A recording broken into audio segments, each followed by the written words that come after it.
kaubanta this morning si Kapuso actress, wife, and mom, Joana Maritan. Mayong buntag, Joana, and welcome dito sa GMA Regional TV Live. Hello, maayong buntag, mga taga-Cebu, mga kapuso po dyan sa Cebu. Hello po sa inyong lahat. Kumusta ka na, Joana? Kumusta ang buong pamilya? Thankfully, lahat kami safe and healthy. Okay naman po kami lahat. Good to know that you're all safe and healthy. Yes. Pero ngayong quarantine, how did you keep yourself productive kahit nasa bahay lang? Naikot-ikot ko na ata. Nalipat ko na ng pwesto yung TV, nalipat ko na ng pwesto yung cabinet.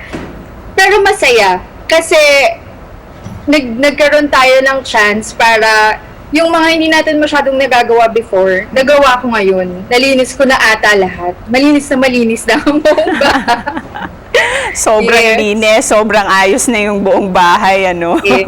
Well, it's good to hear na okay kayo lahat dyan and you're enjoying this time. And like what you mentioned earlier, this quarantine talaga give you time na tutukan yung family life mo with your husband and your baby. Pero paano din na sinubok ka nitong pandemyang ito? Yung pagiging mom ko, lahat kami. For example, yung sa mga gamit na kailangan ni Briella, kasi baby pa siya talaga, diaper, milk, lahat ngayon ini-schedule. Pag bumili ako ngayon, box na. Tapos, bago siya maubos, ini-schedule na namin, o-order na kami kagad para dadating na lang siya dito sa bahay.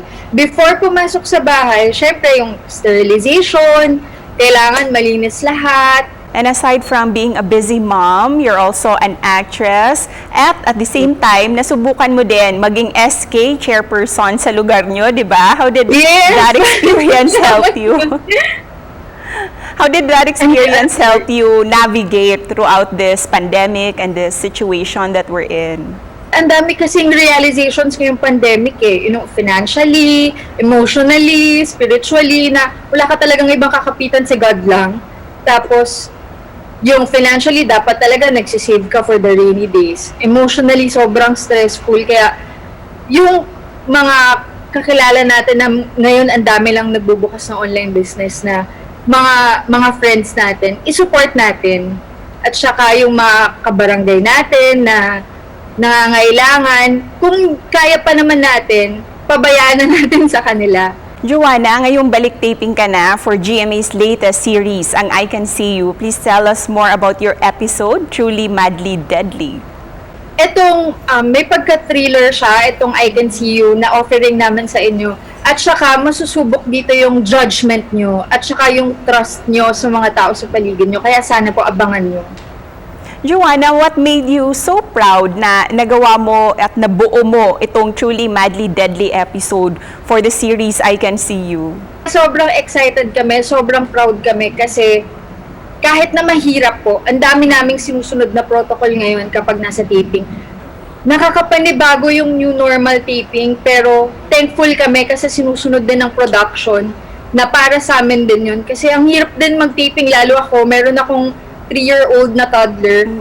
Ang hirap din isapalaran yung sarili mo. Pero of course, hindi rin naman pwede na mabuhay tayo sa takot na nandito lang tayo sa bahay. Siyempre, kailangan din natin magtrabaho. And before we end the interview, Joana, ano yung mensahe mo para sa lahat ng mga kapuso natin dito sa Visayas? Yes. Bago ang lahat, gusto ko lang pong i-take yung opportunity para magpasalamat sa lahat din ng mga sumusuporta sa Magkaagaw. Ito yung show namin na na-stop temporarily because of this pandemic. Gusto ko pong mag-thank you dahil yung mga nanonood na mga taga-Cebu, maraming salamat po. Gusto ko rin po sanang sabihin na pray lang kay God. Wala naman tayong ibang kakapitan nga talaga kundi si God lang na sana tapusin niyo na itong mga nangyayari na to.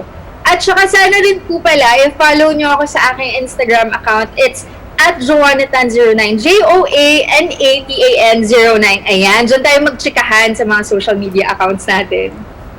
And daghang salamat, Joana, na nakichika ka sa amin this morning. Daghang salamat po, Miss Cecil. Salamat. Thank you. Thank you.